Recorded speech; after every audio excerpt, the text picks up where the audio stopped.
evening, everyone, and welcome to the first all the way live 2022 edition of This is Revolution Podcast. I am your host, Jason Miles. If you are new to the show and you haven't done it already, please hit the like and subscribe button. Don't forget to hit the bell so you are always alerted whenever we go live. With the new year, we are constantly adding new programming. There's so much that we have in store. We've been talking about it a little bit, probably talk about it a little bit more tonight about some of the new shows that we have going on for the new year. But before we even get into that, I'm very excited to bring in my homie, my dog, 2022, the man of the Mau Mau Hour. He is the Pascal Robert.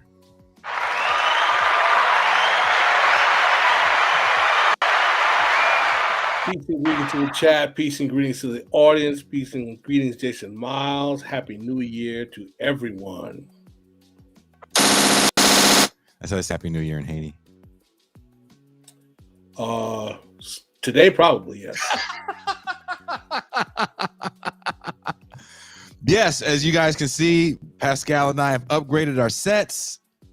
I will be having different album covers that I love, probably every episode. But this album cover behind me is one of my favorite records, and it always has looked like a madman's basement. And it still gives me chills whenever I look at it. Our next host, you know him as the greatest middle manager in Death Star history. He is the man that makes sure every stormtrooper has a cover sheet on his TPS report. He is Deep State Cuba. Hello, everyone. Happy New Year. I do not have a snazzy new background. My office in the Death Star is getting fumigated for womp rats. So they've assigned me this prison quarters as an interim solution. I am not best pleased, but you know, I am only middle manager. We're still going to make a middle manager Cuba in the Death Star shirt of you scolding the stormtrooper with the guy that has to go for the blow up your planet shit. Like you have to scold him while he's blowing up the wrong planet. You're taking an extra 1.5 seconds on the energy drawdown. Do you think kilojoules grow on trees? My boss is chewing my ass, you know, Vader. Exactly. We're all under pressure to make our quarterlies. Death Star. I'm still quarterlies. 200 dead Ewoks short. Poor Varn. And coming in as a guest host, and I want to say this. When we originally had planned to do this show, our guest said, hey, maybe you should hit up Varn. And I said, great idea. Book the show, tell everybody what's going on with the show. We get it in our calendar every day. Jean Bajlan, and I want to give Jean props, says in his very, very beautiful, flowery British voice, did you message Vaughn? Fuck, I forgot to do that. Every day for like 2 weeks. And on Twitter, which I don't really check anymore, Varn writes, oh, can I be on this? I was like, yeah, you're supposed to be on this. And you would have had better notice and not been notified by Twitter had I not been a doucher. So I'm saying this on air, Varn. My bad. Coming all the way live from one of the coldest places I've ever been. He's everyone's favorite teacher in the Salt Lake School District. The Derek Varn. Hi. ¿Qué onda? ¿Cómo te va? Good morning and good night. Good morning. Really? Yeah, good morning. I went to sleep after I got off class today. And the antics of evil Space Dilbert has set the tone for the day. So, well, before we bring in our very esteemed guest, our favorite South American journalist, I do want to say before I even bring him on, thank you, Varn, for introducing us to Camilo, because he has been an amazing resource for us to know what's going on. Excuse me, in the Americas. But we made a little clip for today. Oh, where's it at? Oh! And let's play the clip. Are you guys ready?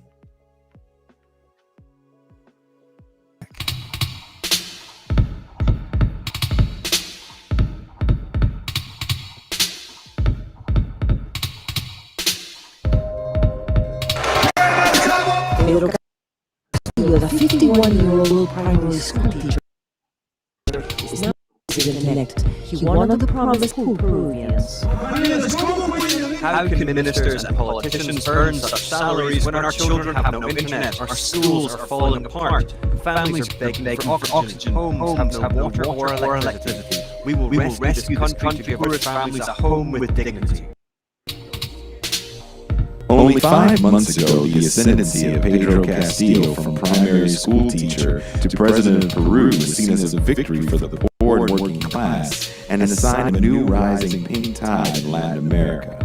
Less than a year in office, Castillo is facing challenges from the far-right opposition party, calling for his impeachment, as well as turmoil from within Castillo's own Peru Libre socialist party that until the last minute was in support of Castillo's ouster from office.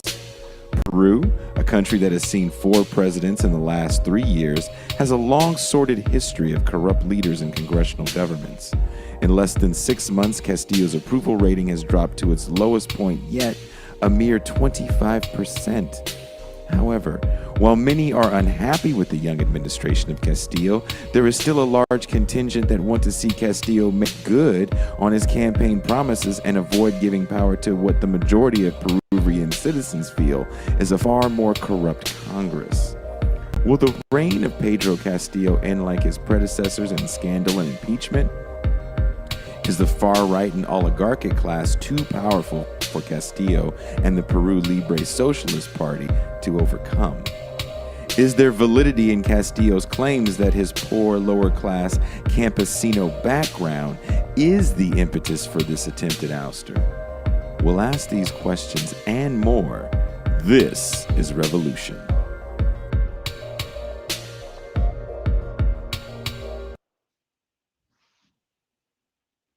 All right, without any further ado, let's bring in our guest. He is an independent journalist based in Lima, Peru, Camilo Gomez.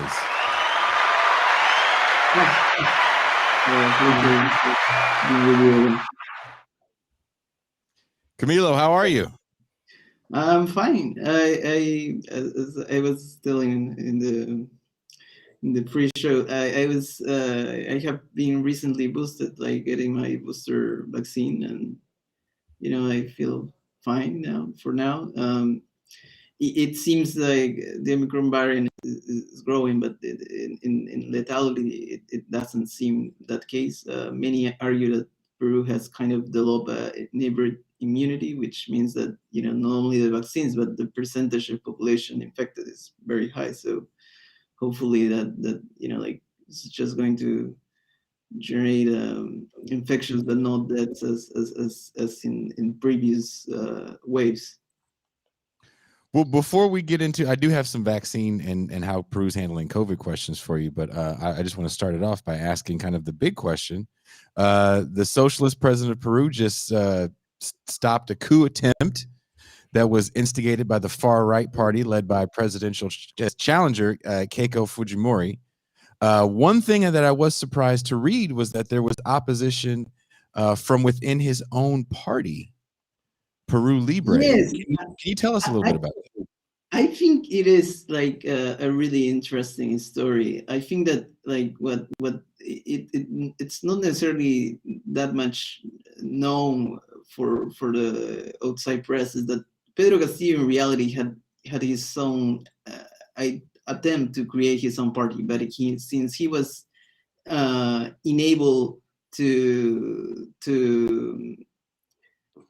inscribe his own party, he ran on Peru Libre, because the likely presidential candidate and the president of the party, Vladimir Cerrón, who was a regional governor, was under an investigation for corruption. So Pedro Castillo kind of ran in the party, which he also had like difference. Like Pedro Castillo is not the Marxist-Leninist. He comes from the union movement and for the rebel teachers unions, but he is a leftist, but more heterodox than Peru Libre, who in some ways are more, are also heterodox in the modern sense, because like unlike many other parties in the left, they don't necessarily put that much emphasis on social issues.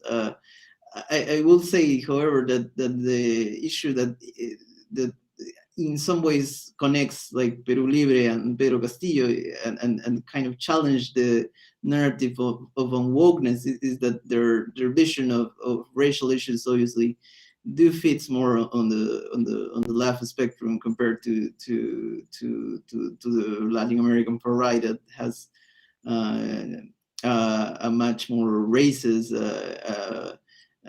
framework. So that's basically it. Like in some ways Pedro Castillo is an invited in his own party. So Do we freeze?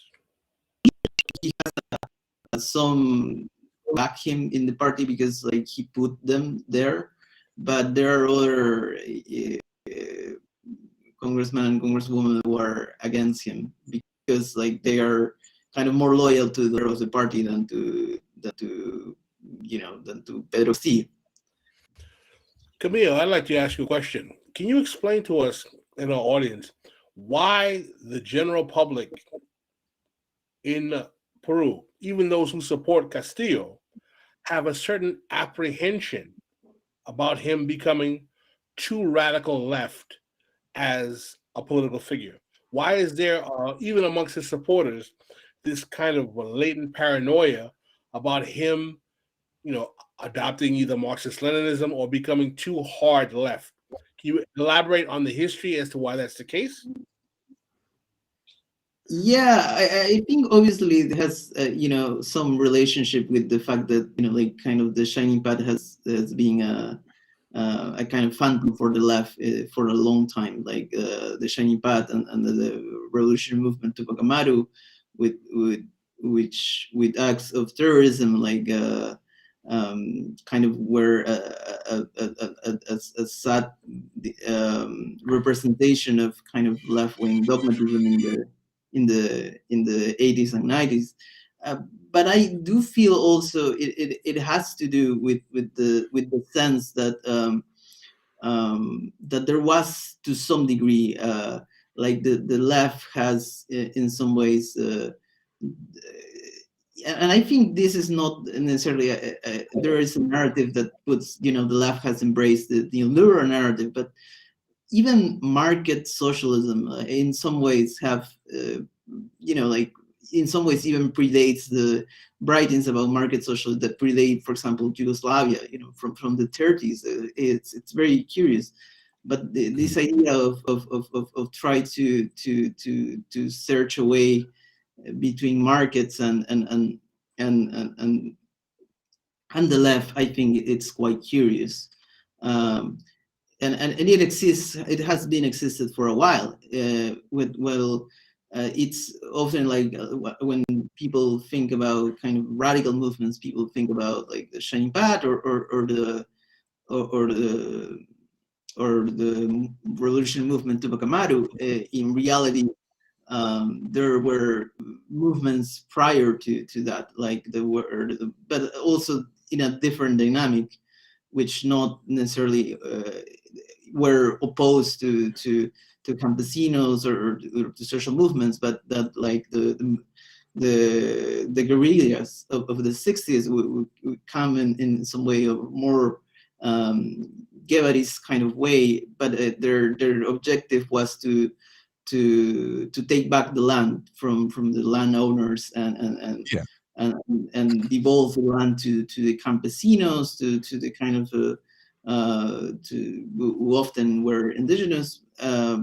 So it is complex because even between that group that could be seen as very radical, there were some people that even then were very worried about attempts from within those radical groups of trying to forbid like those campesinos now with their new lands to sell, to be part of the market. So in some ways, there was always a sense in the left that there was some need to have some market. So, and I feel it's even complex when it came the case of China, because I feel also for some in the left it is becoming kind of a model, even if they will disagree with the idea of the unified party.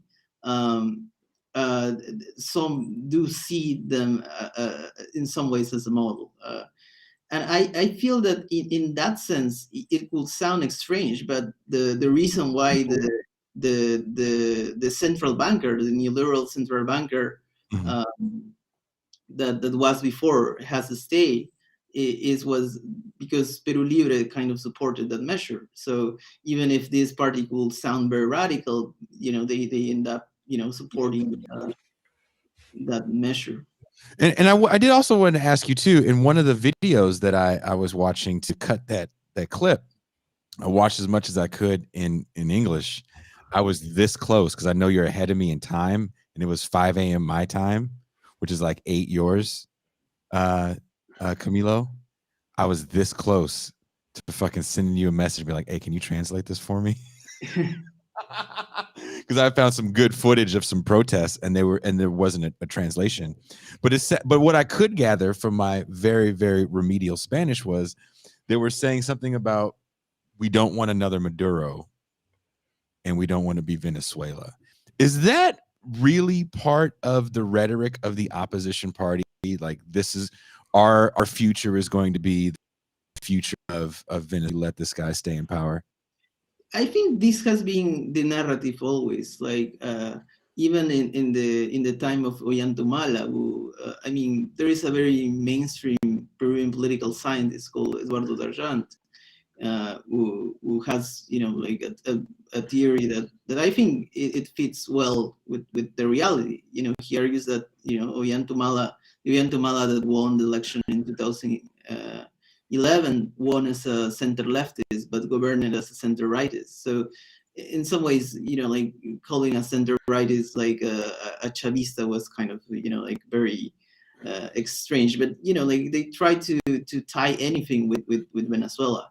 But obviously, the issue with Venezuela is that it's a petroleum economy. It was heavily dependent on petroleum. But to be honest, the entire region it's tied to commodities. That's why in 2014, like the effects of the kind of the commodity price boom. The end of the commodity price boom affected the entire region. Even Chile, which many had the historical praise for, like it's not as diversified as some people will think. I think that there is also obviously the experience of many Venezuelans, because Peru is one of the countries that hosts one of the largest numbers of Venezuelans. Like there are 1 million Venezuelans here, and I feel it is interesting because just earlier today I was watching the like a political analyst was being interviewed about like the elections in Lima, and he was mentioned that the two leftists that have been elected as mayor, like Alfonso Barrantes in the 80s and Susana Villarán in the 2010, were in some ways center leftists. So I think there has been a narrative of Peru is right wing, but I don't think Peru is necessarily that extreme. So I think, to put things even more complex, like some of the factions that supported the Shining Path actually come from social democracy, which is even weirder. The MSP, which was a fairly reformist party, but there were people that jumped from there to the Shining Path. Well, other Maoist groups had a quite ultra leftist take, that the Shining Path were revisionists, and so it's kind of complex, in some ways. Always like it is like like this. It's like I do feel that there has been a sense that the left hasn't been energetic enough against the Shining Path or the revolutionary movement Tupac Amaru. And I do think that like there had been certainly some people, individuals in particular, that had been like very soft to say in some way, but at the same time, like Shining Path and the revolutionary movement Tupac Amaru killed a lot of leftists, so they also had a reason to be very opposed to them.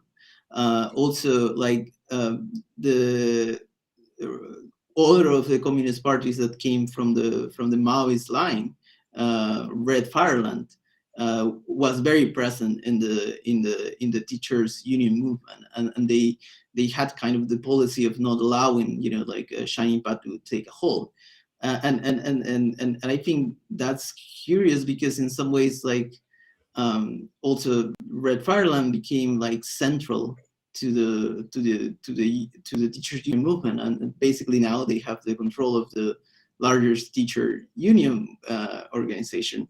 And curiously, like Pedro Castillo led a rebel teacher union in some way, like which is a factions of different kind of organizations that were opposed to them, but which is curious because like there were other Maoists beyond the Shining Path, like Pucallacta, which are less known and are more rural.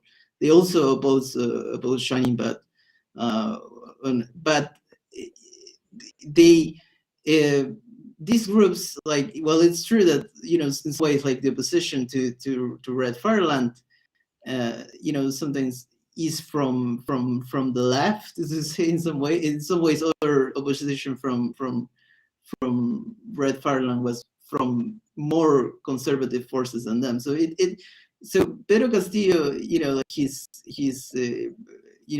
brief line as a union leader has been able to merge like different kind of marginal interests in some ways. So I do feel that like that has led to people in the margins, and like when you convoke make a call for a protest, like like sometimes you don't know who could be there, and maybe someone vaguely linked to the Shining Path could be there, and so the Shining Path formally doesn't exist, but there is an organization, Moadef, who calls for an amnesty not just for members of Shining Path, but any person involved in kind of the in the conflict in the 80s and 90s. So that will include the police and the army. Camilo, I wanted to interject on a point you made. You talked about the 2014 oil shock and its effect on the politics of Peru, which is something that for our audience, I think we should discuss in terms of the overall role of the 2004 oil shock and how it affected the left in that area. And so if we could elaborate on that, because you brought it up, I just wanted you to clarify exactly what that meant for the left in South America, the pink tide in general. Everyone else can jump in as well. Cuba, you may want to take the football on this one. Yeah, I think that like in some ways, like when the entering of Lula in the 90s, but I think probably with the presidency of Hugo Chavez, who was in some ways very, very central, because like there were differences obviously, like with the style, but in some ways Hugo Chavez particularly arrived the boom of the oil prices, and in some ways, to some degree, like the commodity prices in general, and that also explains the phenomenon of Argentina, to some degree also Bolivia, and Chile, even if the left in Chile was kind of more social democratic. And Uruguay is much more complex case to explain. It's a country very particular in the sense that they do have some industrialization by the size of their economy, which is smaller, even if functional. But I do feel in the sense particular of Venezuela, there was a huge dependency of oil. And I do feel that, like in many ways, like, their entire project depended on the oil prices. So when prices went down, like it was kind of the start of the collapse in Venezuela. In Bolivia, it was different, because like the economy, even with its limits, was more diversified. Also in Chile, it is so, it's difficult to deny there is some sort of middle class, like which in some countries in Central America is very thin, like which generates some kind of expansion even in service sector, so it was not exactly the same, but I feel that this kind of populism was not impossible to it had a lot of ties with the oil prices also in Ecuador. So Korea had also, they have less oil than Venezuela, but also had oil, and like it was important for them. And in the case of Bolivia, it was gas. So I think it was certainly important. And I do feel that like there is this right-wing narrative that like kind of tries to argue that in Chile, like like Bachelet become kind of a leftist, and like Bachelet is quite moderate. Like Bachelet like approved laws for restricting basically liberty of Mapuches, like using the rhetoric of the war on terror. So I don't think like this narrative, like like it has been tried to put there, but I do feel that it is really the fact that many in the right don't want to accept like something that is real, that like the economy of Latin America is still heavily dependent on commodities, not just oil, but any country has different resources. But the complexity of this process is that like kind of there is a volatility in the economy, and now with the COVID-19 pandemic, like you see very different countries dealing with inflation. Like countries like Colombia were governed by a right winger, and like, you have also Peru dealing with inflation, and well, Argentina, like it reaches epic levels. But it is like I think in some ways, like there is some sense of continuity in some ways in the policies, with the exception of Venezuela, where like it led to a different path.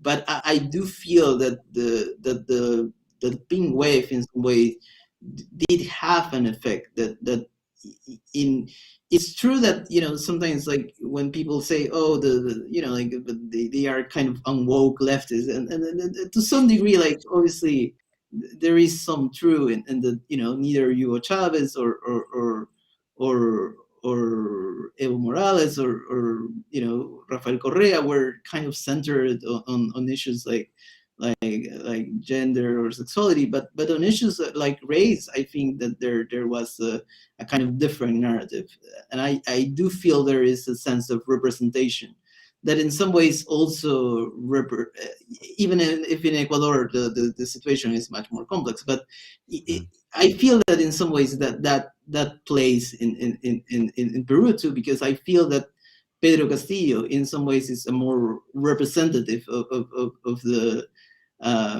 of rural Peru, which has been forgotten for generations. Well, it's true that there hasn't been that much radical change in many countries that passed through the pink wave. Have been some attempts of inclusion, Did we lose Camilo? and I do feel like Bolivia is quite clearly where like kind of the centrality now of the Aymara is it's very difficult to deny at this point. And it was difficult to deny before, but it was a strong attempt by the Bolivian bureaucracy. Now it's very difficult. I want to pick up a little on the political economy of commodity prices, and then I've got a question, and then I'll hand back the football.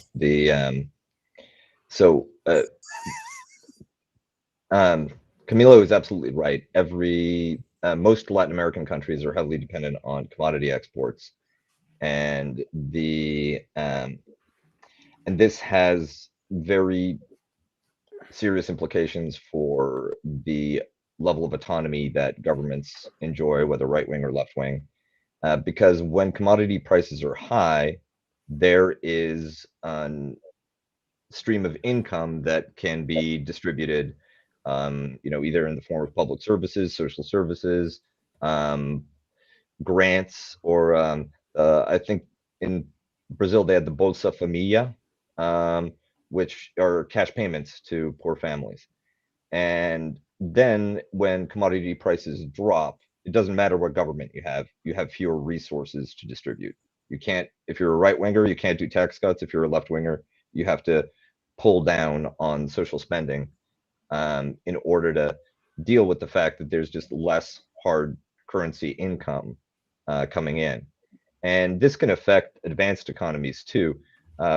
The oil price drop cratered the economy of the province of Alberta in Canada, and it hasn't really recovered. So the Venezuelans made the catastrophic mistake of banking in the income of high oil revenues into their spending on the regular operational spending on social services, which meant that there was no wiggle room when prices went down. And then you either have to print money, leading to hyperinflation, or you have to basically do austerity from the left. And the countries that have more forward-looking development plans, and unfortunately, if you want forward-looking development plans, you basically need to have some kind of continuity of government. I'm not saying a one-party state, but at least some autonomous economic planning within the state bureaucracy. You would spend commodity revenues on industrialization or diversification within your economy. And Chile and Argentina and some other countries, Ecuador, have built up other sectors with commodity export earnings. Interestingly, I think that part of what insulates Bolivia from this cycle is the fact that so much of the economy still remains at the village level and isn't commodified, isn't marketized. So when the hard currency earnings drop, people can go back to rely on their families, a local production, and they aren't as Doesn't Peru vulnerable. have some of that too? Doesn't Peru have a lot of that too with the Andes? Yeah, almost certainly. It doesn't show up. The problem with the village economy is it doesn't show up on GDP measures. It doesn't at all. Yeah, and so in some cases, Venezuela, which has been de-villagized, right? The more and more people were shifted into the cash economy, and fewer and fewer live as campesinos. That looks like a successful development story. While in reality, it leaves them at the mercy of fluctuations in international revenue. So that's that's the political economy part. What I wanted to ask Camilo was, you mentioned Vladimir Cerrón. He was taken down in a corruption scandal. I think he was jailed. Mhm. And right now, there's all these corruption allegations ongoing with Pedro Castillo. Kuczynski, the previous president, was forced to resign ahead of an impeachment vote. Mm. So what's going on with all of these corruption allegations? Is it a systemic part of Peruvian politics that if you want to win, you will engage in some illegal practices, so everyone's guilty of it? Is it a type of investigative or prosecutorial activism that if they can't beat you at the ballot box, then this is another way to kneecap your presidency or even take you down? Why is the Peruvian political system so prone to these corruption investigations and shocks? Post Velasco, right? All this is That's- post Velasco.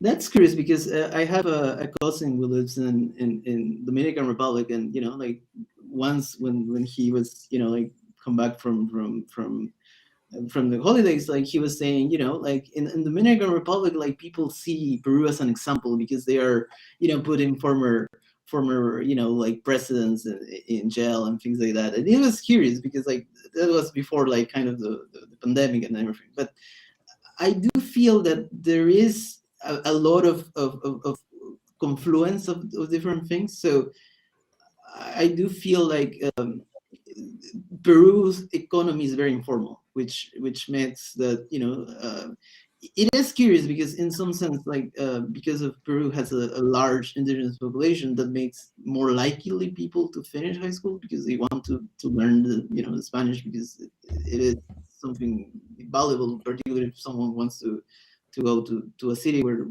at least in large cities, mostly speak Spanish, even if there are a lot of indigenous speakers, but a lot of them also speak Spanish. So like the many times, like a lot of their like the people they trust in are not necessarily like professionals or anything, like, but just their friends or people and many times like they there is, I do feel in many of those cases, like like less of a meritocratic but rather like try to hire a friend, or like and even in the cases of people like like Kuczynski, who was like he wanted to study in Oxford and in Princeton, and he worked in the US, but even him like trusted a very kind of close circle, and I feel that in some ways, since Peru is very informal, for politicians it's very like difficult to detect the line between what is allowed and what isn't, because like as I mentioned, like informality is Informal economy, formal laws. Yeah. So that has like put like the frontiers between lobby and kind of corruption having like very very, in some ways, like it is so scheme, like it's basically non-existent, that the difference, and that has made even politicians who had support of the media, like to go down in investigations. The case more extreme is Alan Garcia. Alan Garcia, who was the leader of the APRA, it is a curious case because the APRA is a party that come from the left but then moved to the right. But Alan Garcia was its natural leader. He used to be a great speaker. He had like kind of lose their abilities with time, but he had been president 2 times. And when he realized, he was going to go to jail, like he, took his life. Like he literally shot himself. And, like the other cases of all former presidents are being investigated. Fujimori is in jail. Alejandro Toledo is in the U.S. and is going to be deported.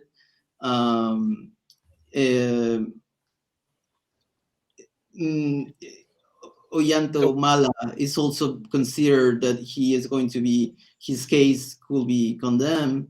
And Kuczynski is in house arrest, and now there is an investigation of Castillo, and Keiko also is an investigation because she, like, her case is even more complex because she tried to like, you know, like kind of the money. It is a very case of using private money in her campaign, despite that, you know, like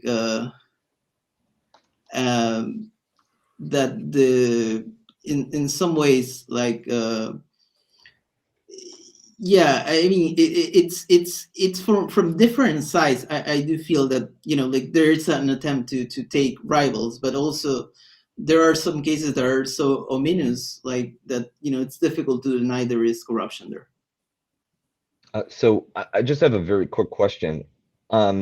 You're describing, basically, it doesn't matter whether you're a rightist or you're a leftist. If you're a former president of Peru, you're going to jail or you're going to be in exile. And the question is, what is it about the legal system, the police, the judges, the prosecutors, that makes them so effective and so indiscriminate? They go after the left, they go after the right. Is there anything, you know, in Brazil, we saw a similar dynamic, but only with the left, right? They only went after Lula and the Partido Trabajo, but in Brazil, it seems to be everybody. Do you have any insight as to why the legal system and the justice system might be this effective against former leaders? I do think maybe there is some sense of self-selection, that the people that go for, you know, to be prosecutors in the case against corruption are people that truly want a transformation in Peru, and, you know, also think that corruption is a deep problem, and, you know, very particularly dedicated and committed, and, you know, it's you know, like, I think, you know, compared to other judges that say, you know, like very weird, strange, even conspiracy theories, are, you know, things that don't make much logical sense. You know, when you hear like anti-corruption prosecutors, like, you know, you see people that, you know, like seem competent compared to a lot of people that work in the Peruvian justice system. So in that sense, I guess that's the explanation. So I have a question that I want to deal with the tension in the specific attempt to go after Castillo. There's a lot of tendency to read Peruvian politics not just in the context of Latin America, but in the context of the Cold War and the post-Cold War. And there's good reasons to do this, and I'm not chastising anyone for doing it. But one of the things that I've been trying to disaggregate for years, and you know me for a long time. The only reason I know Peru very well is that, you know, I dated someone from there for a while, so that's where my knowledge base comes from. But she would always yell at me about assuming that Peruvians didn't have their own context, and that, for example, even say the racial context is unique to Peru. And that we often, in trying to force it into our woke or anti-woke narrative, or even into our Cold War narrative, did not read all the nuances of what was going on. And I say that because I want to really pull apart, like, Castillo's claim that his ethnic and class background, which for him are kind of tied together, is part of the attack on him, even from the parts of the left that seemed like they were going to abandon him at the last minute. How much of that is totally unique to the Peruvian cultural and political context, and how much of that is just BS to you know, from either side to justify what they're doing? Yeah, I mean, I'm gonna put the example that could sound weird, but, you know, like Gabriel Boric, you know, like, may argue that he is very woke, but, you know, like he got in trouble for saying, like, you know, like apparently he had said, like, that Chilean Jews should denounce Israel, like, you know, like, Pedro Castillo hasn't said anything remotely like that. And I think there is a quite possible explanation for that. He's from Cajamarca, and Cajamarca has been known historically as the land of the crypto Jews. Particularly not his province per se, but in the north, like Selendin. So I do think there is this kind of sense of rejection of whiteness in a very strange way in some contexts, which has a very curious meaning, because obviously some crypto Jews do look at in the past and do look in the present as white in the Latin American context, but their identity is very different because they identify as campesino, and even the term he used in his campaign was paisano, like someone who comes from rural Peru, rather than call himself indigenous or mestizo. Like he kept this kind of ethnic ambiguity to some degree. I don't think in an elaborate way, because his campaign was very confused, but in some ways because their own kind of ethnic background of Cajamarca is also complex, because like the other group that came there were the Basques, who also have their own kind of complexity within the imperial project in Latin America, and I feel that in some ways this kind of ethnic centrality is particularly because Peru has a very large indigenous population and it has a very large mestizo population, and by self-identification just 5% of the population are white. So that generates a very different political panorama, and I feel that the far right, by being soft with fascists and even Nazis, I do feel that they lose part of the support that they could have if they weren't so tied to the more far right elements. I do feel that in some ways there is this kind of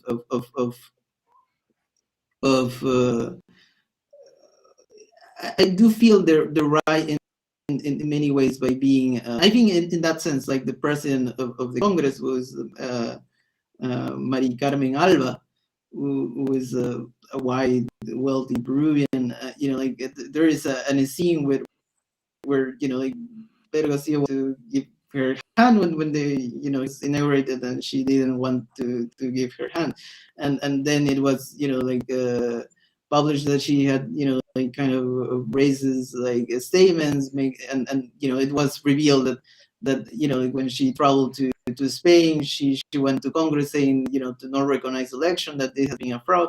I do think these racial dynamics are not a play in some ways, but are kind of part of the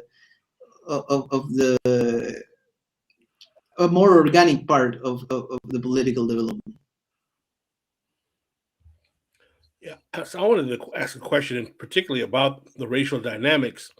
Has Castillo used cultural appeals in his campaign, in his politics, to appeal to the indigenous populations or to the various ethnic groups in ways that other left political figures have done so? I think of Evo Morales. Who has he incorporated that into part of his politics? And to add on to Pascal's question, I did see that was there an earthquake recently? There was a natural disaster recently in Peru, right? Yes, that was. And he was there. I saw him there with the people. Was it mostly campesinos that were hit? Yes, actually, that's in the Amazon region. Actually, my father is from there, so yeah. There even if the massive earthquake, there wasn't as much casualties as I was fearing that they will be, but yeah, a lot of towns have been destroyed. But yeah, it is. I do feel there is a sense of identification with the population, with the more rural population, and I think that's his base of support. I think his campaign in the first round was very smart, because he, unlike others who were on the media, he went town to town around Peru, trying to convince people, to vote for him. And I think in many sense, particularly like the rural towns, the more indigenous towns, like were much better. Peru at that point had the highest per capita death for because of COVID-19. So it does seem for many like people don't have anything to lose, in the sense that there was a very kind of complex moment at the time, and Castillo, and they saw in Castillo someone that reflect them, and that reflect not only who they are but their hopes, and I feel that was in some ways very representative. I do feel his rhetoric is, and I've always mentioned, the issue about, saying Castillo's unwoke, but, like on racial issues, I do feel that there has been a try to appeal to different communities, and not just the indigenous, but also like the Afro-Peruvians who are, which are, it's curious, the Peruvian case, they are mostly concentrated in cities. In particular in Lima, but also in Ica, in Piura, and the Asian diaspora, even like particularly the Chinese were more larger, also even like the Japanese. I think it has been an attempt to try to reach out to different like minorities. Minorities. In the case of Asian and Peruvians and Afro-Peruvians, I do feel that in political terms, generally they have been like, although even in the case of Fujimori is kind of complex, but it's not necessarily that they are kind of that present in the narrative. Gotcha. Go for it, Vern. I guess I have a follow-up question about that. Is in a lot of Latin America, the Asian diaspora community is actually associated somewhat with the right wing, and that not so superficially in the case of the former president in Peru as well. Is that generally true, or is that just like an accidental generalization? Because again, there is a tendency of Americans to read the whole world as if the whole world has our racial coalitions and complexes, and that's just not the case.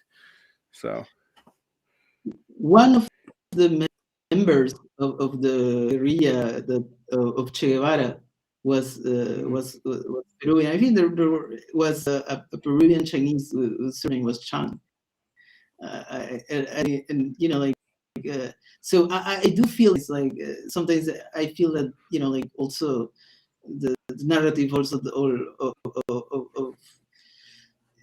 of Jews being relatively conservative, particularly like in the more recent ways, because like the crypto-Jewish memory is kind of radical in some way, but the more recent ways of Jews also being kind of more conservative, but at the same time you have in Mexico City a left-wing mayor which is Jewish, but I do feel in Asian Peruvians are quite complex, in the sense that for moments there have been a much more stronger identification with the indigenous populations and with the Afro-Peruvian populations, but at the same time, like they have had a social ascension. In many ways they have a very kind of community tie identity, which has a strong kind of base of support, which has led to generate at this point like both a business class to some degree and a kind of professional class. So there are like many, for example, many like institutions that are kind of scientific are led by people of Asian descent. So in some ways, like there is this kind of mix that has put in some ways like the Asian diaspora more close to white Peruvians in levels of income and like kind of cultural elements, but at the same time there has been always this sense of difference. and I do think that is interesting. Well, we are coming up on the end of the hour, and the sex bots have intruded in the chat. I think I got the last of them out. Someone asks, Anton Delema. Am I saying? I'm apologizing right now, Anton, if I said your name wrong. Has China been active in Peru? It's a complex question. I do feel China, like the curious thing, there was a delegation of Popular Force, which is the party of Keiko Fujimori, that went to China. You know, like Xi Jinping was condecorated when he visited. So it's curious. They had a good relationship with the right, but now, like, the right is kind of launching a very kind of cultural war. So now they are target of their kind of attack. So now, in some ways, like, I think China is kind of happy, at least rhetorically, with Castillo win, because Castillo is very pragmatic. I think in the international relations, the chancellor is a moderate, and he tries to have good relations with different countries. And I think China as a model for some people in the left, I do feel that that's something that shouldn't be missed. But at the same time, I feel that obviously the fact that there has been much more recent immigration from China also paints a much more complex picture about the possibilities of like that people in China have, because obviously in some ways it's easy to migrate to Peru because there is already a large Chinese community, in some ways the largest in Latin America. But the issue is that that it's still not clear what is the game of China with regard to this new pink wave, and also it's not completely clear what is the role of the U.S. in this new pink wave. I do think.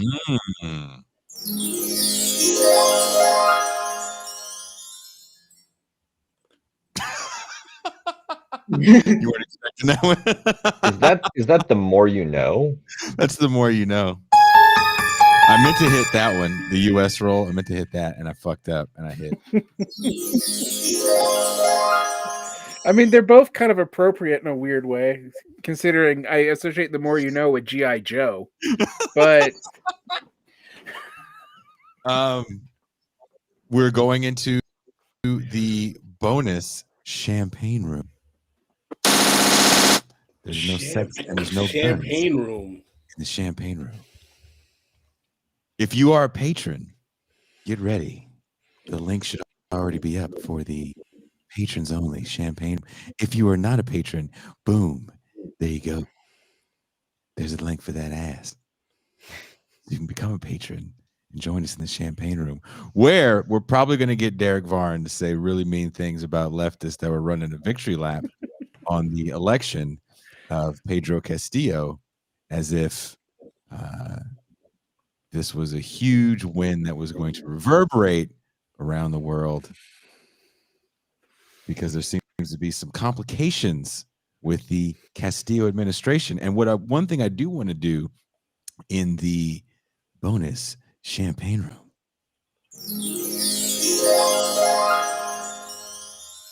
that's what it sounds like when you leave the champagne room. That's how you feel.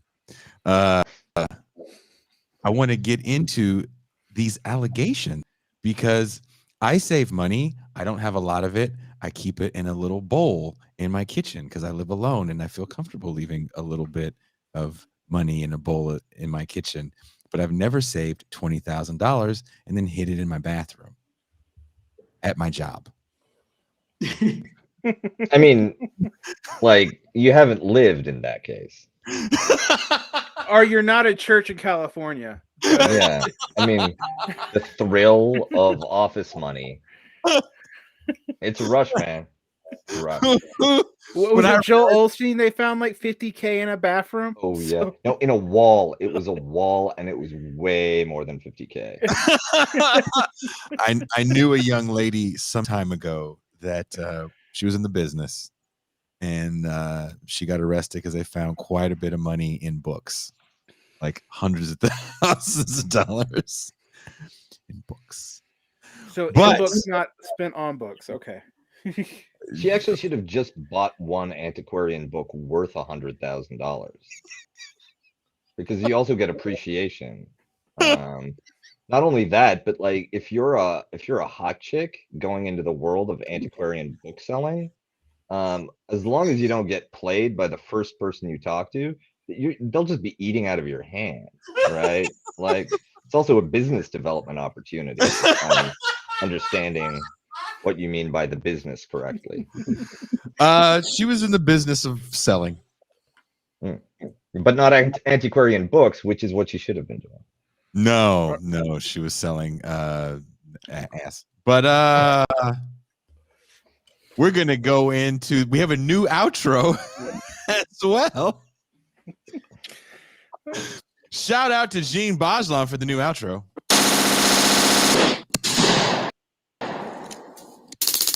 Do you have anything to say to the people before we leave? I'd like to say thank you for coming on for our return to the new year. Check thank us you, out Camilo. on the Real News Network. We're going to have quite a few interesting interviews for the next few months. Please check out our first interview with Adolf Reed Jr. I'll be cutting clips of that, and I'll be playing clips of that interview on this channel as per our contract. And Adolf Reed said some spicy things about Glenn Greenwald, and that is the first clip I will be cutting, and it will be out tomorrow. So get ready for that. Great. You mean they were allies like Twitter told me? Never mind, I'm gonna shut up. See? So go to the Bitchin' After Hours. Varn, I'm gonna look when Varn responded to me because I felt really shitty that I wasn't gonna get you on, D. I was like, wow, I'm hella fucked up. And I didn't know Kuba was gonna be here. I saw Kuba, I felt hella good. I was like, oh, the gang's all here. And then I was like, man, now I get to say all this shit I wanted to say. I wrote down all these fucking questions. I'm okay. You make sure you message Varn. Fuck, I'm so sorry. I'm so sorry. It's okay. The funny thing is, you tagged me as being on the show. Not like that's why I has to be on. I mean, that's why I thought I was invited.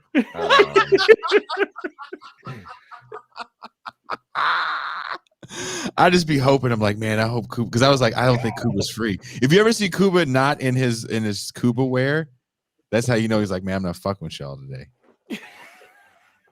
Like all of us have like maybe not me because I'm kind of this is me, but there's all this clothes people wear. Or Jean and me are the same way. If we're not on the show, we're probably nude. Please hit like and subscribe. We are out. Oh, and tell me what you guys think of this new outro that Jean Bajlan did put together. Music by me.